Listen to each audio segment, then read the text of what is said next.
Yes, I'm probably one of the in-house objectivists at ASI over the years, having spoken on Ayn Rand's 100th anniversary here. What would you regard as the role of government in an objectivist society, and in particular foreign policy and defence?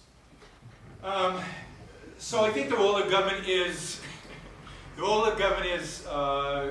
police, to protect us against criminals, and to protect against fraud.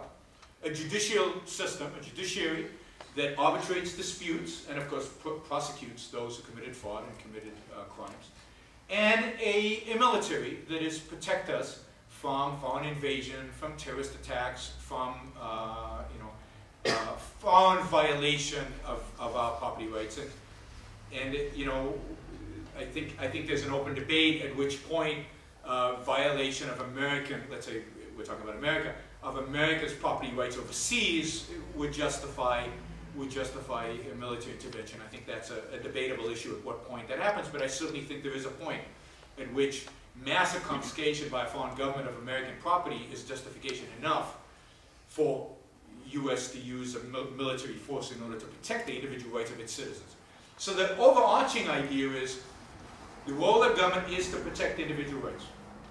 The individual rights of its citizens. That's why we have nations, rather than the individual rights of all citizens all over the world. American government is set to protect the individual rights of Americans. The UK government is set to protect the individual rights of the British. Now, if all governments are doing a good job at that, then they all look the same, and there's not much difference between them. Unfortunately, we don't have that kind of circumstances. I'm not sure.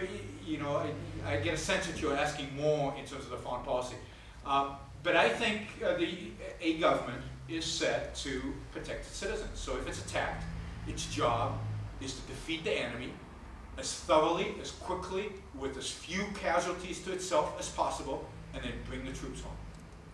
So my view is crush the enemy and come back home. No nation building, no Marshall Plans, no helping establish democracy in the world as Bush would have liked. No setting up puppet governments overseas. You go in, you penalize the people who've inflicted, who've violated your rights, and you get out of there as soon as feasibly possible.